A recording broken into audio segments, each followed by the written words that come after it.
Halo, perkenalkan nama saya Selvi. Saya dosen tetap di program studi Administrasi Bisnis Universitas Katolik Parahyangan. Pada kesempatan ini, saya akan memperkenalkan diri serta menjelaskan deskripsi mata kuliah akuntansi dasar yang saya ampu. Saya memiliki latar belakang pendidikan sarjana administrasi bisnis dan magister manajemen. Sejak tahun 2019, saya dipercaya untuk mengampu bidang akuntansi dan perpajakan yang sesuai dengan keahlian dan bidang kajian saya. Selain pengajaran, saya juga aktif melaksanakan kegiatan Tridharma perguruan tinggi lainnya, yaitu penelitian dan pengabdian kepada masyarakat. Di luar kewajiban Tridharma, saya juga terlibat dalam kegiatan penunjang lainnya, seperti menjadi anggota tim kurikulum, akreditasi, hingga asosiasi. Akuntansi dasar merupakan mata kuliah fundamental bagi seluruh mahasiswa administrasi bisnis Unpar. Di sini, kita akan mempelajari dasar-dasar akuntansi, mulai dari konsep akuntansi, siklus akuntansi, hingga penyusunan laporan keuangan. Pemahaman ini sangatlah penting dalam menunjang keberlangsungan bisnis, terutama dalam mengambil keputusan keuangan yang tepat. Hal ini menjawab capaian profil lulusan prodi dalam aspek penguasaan pengetahuan sebagai seorang pebisnis, yaitu mengetahui, memahami, menggambarkan, menganalisis, menyimpulkan, dan merancang solusi atas isu-isu bisnis kontemporer. Mata kuliah ini berbobot 3 SKS dan diperuntukkan bagi mahasiswa di semester 1. Secara garis besar, mata kuliah ini memberikan pengetahuan tentang siklus akuntansi dan penyusunan laporan keuangan untuk organisasi bisnis, cara-cara menyusun laporan keuangan perusahaan jasa dan perusahaan dagang sesuai dengan standar akuntansi keuangan yang berlaku. Adapun capaian pembelajaran dalam mata kuliah ini yang diharapkan dimiliki oleh mahasiswa yaitu: yang pertama, mahasiswa mampu mengidentifikasi kejadian ekonomi yang relevan dengan bisnis terkait dalam konteks akuntansi. Yang kedua, mahasiswa mampu mengklasifikasikan dan menjurnal setiap transaksi dengan tepat. Yang ketiga, mahasiswa mampu menyusun laporan keuangan yang terdiri dari neraca, laporan laba rugi, maupun laporan arus kas sesuai dengan standar akuntansi keuangan yang berlaku. Dan yang terakhir, mahasiswa mampu mengkomunikasikan dan membaca laporan keuangan. Penilaian mata kuliah akuntansi dasar terbagi ke dalam nilai tugas yang berbobot 40% dan ujian UTS-UAS dengan masing-masing bobot sebesar 30%.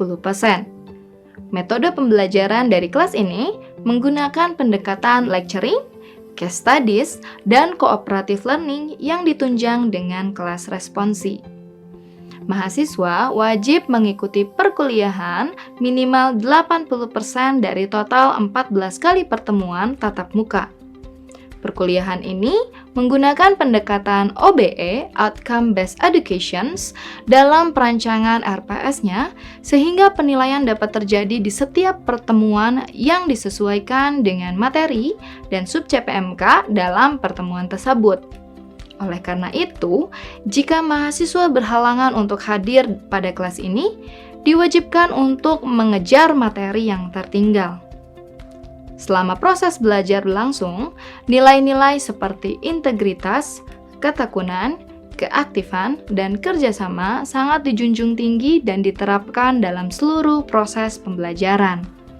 Mata kuliah ini menggunakan buku wajib Financial Accounting with International Financial Reporting Standard edisi kelima. Berikut mari kita saksikan proses pembelajaran yang saya sampaikan di kelas. Oke, selamat pagi teman-teman. Pagi, Bu. Ya, hari ini kita akan belajar mengenai mata kuliah akuntansi. Dan seperti yang bisa teman-teman lihat di sini, kita akan masuk kepada pengenalannya dari mata kuliah akuntansi. Jadi kita belum akan masuk lebih banyak ke materinya, tapi baru ke kulit-kulitnya dulu. Ya, sebelum saya memperkenalkan tentang mata kuliah ini, saya mau memperkenalkan diri saya terlebih dahulu. Nama saya adalah Selvi, dan selama 14 kali pertemuan ke depan, teman-teman akan masuk ke kelas saya, begitu ya. Jadi, mohon kerjasamanya agar selama 1 semester ke depan, teman-teman bisa mendapatkan banyak ilmu, banyak materi dari saya, begitu ya. Nah, seperti yang teman-teman lihat di sini, di belakang gelar saya adalah SAB dan MM. Jadi saya itu adalah lulusan administrasi bisnis, sama seperti teman-teman dulu ya. Saya duduk di bangku yang sama seperti teman-teman di Universitas Katolik Parahyangan. Jadi harapannya kelas ini kita bisa rileks aja. Kalau teman-teman nanti merasa kebingungan sepanjang penjelasan materi yang saya sampaikan, teman-teman jangan malu, jangan sungkan untuk mengacungkan tangan dan mengajukan pertanyaan, ya. Oke, itu sekilas tentang saya. Kemudian kita akan lihat di sini ada lecture unit plan atau kurang lebih satuan pembelajaran selama 14 kali pertemuan ke depan. Di mana total chapter yang akan teman-teman pelajari itu adalah 13 chapter menggunakan buku Financial Accounting edisi kelima dari Wiley ya. Jadi nanti teman-teman setelah kelas ini berakhir silahkan mencari bukunya. Teman-teman bisa cari, nanti ada ketua kelasnya begitu ya. Nanti dipandu oleh ketua kelas untuk sama-sama dibantu mencari bukunya begitu. Nah, di sini kita lihat tadi ya, untuk 13 chapter itu akan terbagi untuk yang chapter 1 sampai dengan 6 akan menjadi bahan materi ujian kita. Kemudian dari 7 sampai dengan 13 akan menjadi materi ujian akhir begitu ya. Sehingga teman-teman tahu, oh sampai dengan materi mana nih harus saya kuasain supaya nilai UTS maupun UHS-nya itu bisa baik. Tapi sebenarnya teman-teman, akuntansi itu ibarat naik sepeda ya teman-teman ya. Di kelas memang nanti teman-teman akan diberikan teorinya. Seperti naik sepeda, akan dikasih tahu, oh kalau naik sepeda itu duduk, badan tegap, tangannya di stang, kemudian nanti kakinya harus dikayuh, begitu kan teori naik sepeda. Tapi apakah ketika teman-teman sudah paham teori naik sepeda, lantas teman-teman bisa naik sepeda? Tidak ya. Disuruh naik sepeda yang ada jatuh karena belum pernah mencoba ya. Sama dengan akuntansi. Di kelas saya akan share tentang teorinya, seperti apa itu penjurnalan begitu ya, sampai dengan membuat laporan keuangan. Tapi itu semua akan percuma kalau teman-teman tidak berlatih di rumah, tidak mencoba sendiri bagaimana sih menjurnal itu, bagaimana sih tahapan-tahapannya sehingga membuat sebuah laporan keuangan. Makanya di kelas akuntansi itu nanti akan ada yang namanya kelas responsi, teman-teman. Kelas responsi adalah kelas yang memungkinkan bagi teman-teman untuk bisa berlatih secara mandiri, dan nanti ada dosen responsi yang akan memandu apakah yang teman-teman sudah lakukan itu sudah benar atau tidak. Ya, di kelas reguler, ini namanya kelas reguler ya teman-teman. Di kelas reguler saya hanya akan menyampaikan teorinya dulu, karena nggak mungkin teman-teman bisa langsung paham bagaimana menjurnal kalau belum tahu juga konsepnya.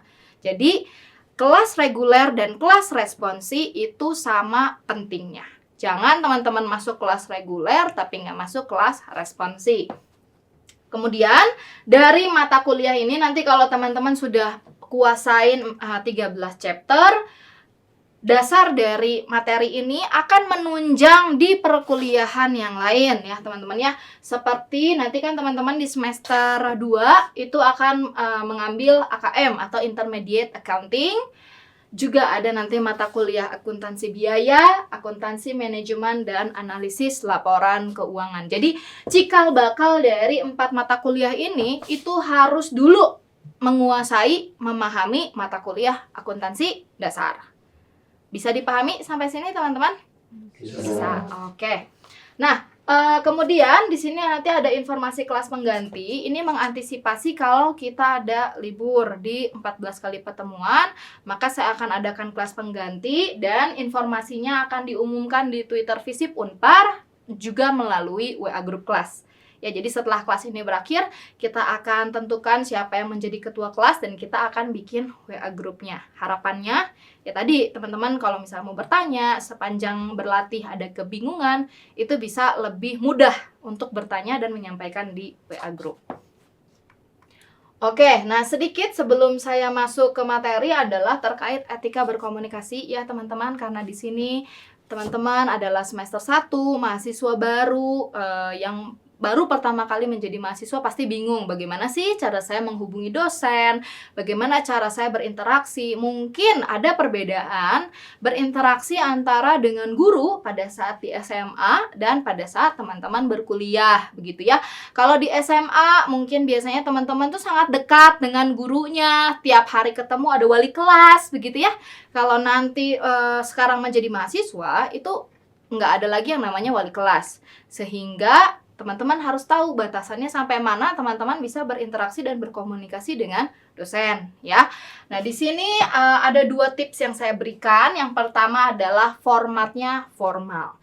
Jadi kalau teman-teman menghubungi secara di luar perkuliahan begitu ya, setelah ini berakhir teman-teman mau tanya ke saya melalui WhatsApp, nah mohon pastikan bahwa format pesan yang teman-teman sampaikan itu adalah formal. Formal itu seperti apa ya? Yang pertama adanya salam. Selamat pagi, selamat siang, selamat sore, itu wajib. Tapi tidak boleh ada selamat malam. Karena selamat malam artinya sudah di luar jam kerja, ya itu di poin yang kedua waktunya.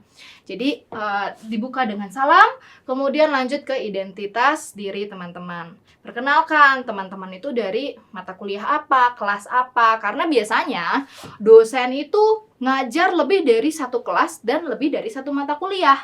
Jadi bisa aja misalkan perkenalan saya Vivi. Nah, saya juga nggak ingat Vivi itu yang di mana, kelas apa, materi apa yang mau ditanya, begitu ya. Sehingga ada sangat baiknya kalau teman-teman tadi menginformasikan begitu bahwa teman-teman itu dari kelas apa dan mata kuliah apa, begitu. Ya, setelah masuk ke identitas diri, jelaskan maksud dan tujuan teman-teman menghubungi dosen tersebut. Kemudian diakhiri dengan terima kasih, ya. Untuk waktunya tadi saya sudah sampaikan bahwa sebaiknya di jam kerja yaitu Senin sampai Jumat jam 8 sampai dengan jam 4 sore. Di luar ini maka tidak akan direspon. Misalkan teman-teman sengaja nih menghubunginnya Minggu, keingetnya hari Minggu pagi lalu menghubungi. Nah, itu pasti tidak akan direspon oleh saya maupun dosen-dosen yang lain karena di luar jam kerja. Begitu ya. Sampai sini semoga bisa terpahami teman-teman. Harapannya adalah tadi teman-teman tahu bagaimana menyampaikan kebingungan, berkomunikasi dengan dosen, dan dosen juga bisa dengan mudah bisa diterima begitu ya apa yang mau disampaikan oleh teman-teman. Nah, ini sedikit contohnya. Misalkan tadi selamat pagi Ibu, saya siapa, mahasiswi Ibu pada mata kuliah apa, begitu ya. Apakah misalkan ini maksud dan tujuannya, apakah besok jadi ada kelas pengganti untuk mata kuliah ini, gitu. Ya, saya rasa ini cukup mudah ya, format ini cukup mudah, bisa teman-teman simpan di handphone sehingga nanti tinggal disesuaikan aja sesuai dengan kebutuhan teman-teman. Oke, nah itu tadi kurang lebih aturan main di kelas saya ya. Harapannya tadi teman-teman tahu, kita sama-sama enak begitu ya. Saya ngajarin teman-teman enak, teman-teman juga bertanya juga pas begitu. Nah, sekarang kita akan masuk ke topik utama kita hari ini, yaitu akuntansi, accounting in English. Nah, memang buku-buku yang kita gunakan itu berbahasa Inggris ya, teman-teman. Jadi, kalau nanti teman-teman beli dan lihat isinya, itu semuanya full English. Karena memang bukunya terbitan dari luar. Sehingga kelas yang kita akan pakai selama 14 pertemuan, itu istilah-istilahnya akan menggunakan bahasa Inggris. Tapi selama penyampaian, saya akan sampaikan dalam bahasa Indonesia. Begitu. Oke? Nah, coba sebelumnya di sini saya mau tanya, ada yang udah pernah belajar akuntansi belum? Kamu namanya siapa? Lutfiana udah pernah ngajar akuntansi? Belum. Ngajar, salah, belajar ya. Udah belum pernah belajar akuntansi ya. Oke, berarti SMA-nya IPA nih. Betul sekali. Oke, jadi belum pernah dengar apa itu akuntansi juga belum tahu. Belum tahu. Oke, di sini ada yang IPS mungkin? Nggak ada yang Acung ya. Kalau gitu ke Regina. Regina IPS bukan? Bukan. Bukan. Kalau IPA juga di IPS ya. Di IPA-IPAin gitu. Kalau Cecil ya namanya ya? Iya. Oke, IPA atau IPS? IPS. IPS. Berarti tahu akuntansi. Tahu. Pernah dengar? Pernah. Apa itu menurut kamu? Setahu saya itu tentang penjurnalan, pencatatan, seperti itu. Oke, tentang penjurnalan, pencatatan. Oke. Kalau mas-mas yang di belakang, ya tahu apa itu akuntansi? Pembukuan, Bu. Pembukuan. Oke. Nah, tadi kita catat ya beberapa kata kuncinya, ada pembukuan. Kemudian tadi ada penjurnalan ya? Penjurnalan. Pencatatan betul tadi ya? Betul, Bu. Penjurnalan, pencatatan. Oke, ada lagi mungkin yang mau mencoba mengutarakan apa sih akuntansi? Atau sudah cukup? Karena bingung juga ya. Oke, nggak apa-apa karena memang ini kan kelas pertama ya teman-teman, wajar kalau teman-teman juga masih bingung. Tapi tadi beberapa kata kunci yang disebutkan ini itu sudah saya bisa bilang ya 80% benar ya. Jadi akuntansi itu adalah proses mencatat ya. Jadi nggak hanya mencatat, sebenarnya kita mulai dari proses mengidentifikasi dulu. Apa yang diidentifikasi? Yaitu kejadian ekonomi ya. Proses mengidentifikasi kejadian ekonomi, diidentifikasi untuk apa? Untuk kita bisa menentukan apakah kejadian ini perlu kita catat atau tidak. Begitu ya. Karena nanti kita akan lihat lebih dalam, ada teori-teorinya, begitu bagaimana kita mengakui suatu kejadian, suatu transaksi ekonomi, begitu ya. Nah, nanti memang hasil dari pencatatan tersebut itu akan dikemas dalam bentuk penjurnalan, begitu ya teman-teman ya. Namanya penjurnalan itu nanti teman-teman akan belajar ada istilahnya debit dan kredit. Ya, dan hasil akhir dari penjurnalan ini, step terakhir adalah membuat laporan keuangan. Begitu, yang mungkin teman-teman lebih familiar dengan istilah pembukuan. Ya, pembukuan itu ya tadi membuat laporan keuangan. Nanti kita akan belajar di minggu depan, laporan keuangan itu ada berapa macam? Ya, total tuh ada 4, ada 5, ada 3, ada 2, ada 1, yang mana begitu ya. Nanti kita akan lihat di bukunya setelah teman-teman semua sudah memiliki buku, kita akan lihat lebih dalam. Begitu. Nah, selama kelas ini sampai dengan beres, hanya ada satu rumus yang perlu teman-teman ingat dan gak boleh lupa sampai nanti teman-teman bekerja. Karena kalau nanti teman-teman kerja atau menjadi profesional di bidang bisnis, ya akuntansi itu intinya ini persamaannya ya. Aset sama dengan liabilities ditambah equity. Untuk yang warna merah itu saya bikin dalam bahasa Indonesianya karena mungkin teman-teman akan lebih familiar atau lebih mudah paham kalau dalam bahasa Inggris begitu ya. Dalam bahasa Indonesia. Aset itu harta, liabilities itu utang, equity itu modal. Jadi kalau kita lihat persamaannya, saya selalu pakai istilah yang lebih mudah, yaitu ALE ya. ALE, aset sama dengan liabilities plus equity, agar teman-teman lebih mudah mengingat nanti pada saat ujian. Kalau keluar aset itu dari apa rumusnya, nah teman-teman harusnya udah tahu ya, ALE tadi. Nah, harta ya, kita masuk ke harta. Coba kalau harta itu, contoh harta itu apa ya? Tadi Lutfiana ya namanya ya. Coba contoh harta itu apa? Kira-kira. Pendapatan. Apakah pendapatan itu masuk ke dalam harta? Atau ada yang lain? Aset. Ya, asetnya harta, Sofi. Contoh dari aset itu apa? Contoh dari harta itu apa? Kas, Bu. Kas. Bagus ya. Kalau bahasa yang lebih mudah kita pahami adalah Uang. yes, uang ya. Kalau kita punya uang, ya uang itu adalah hartanya kita. Apalagi yang harta yang teman-teman punya saat ini selain uang? HP. HP, boleh. Apalagi?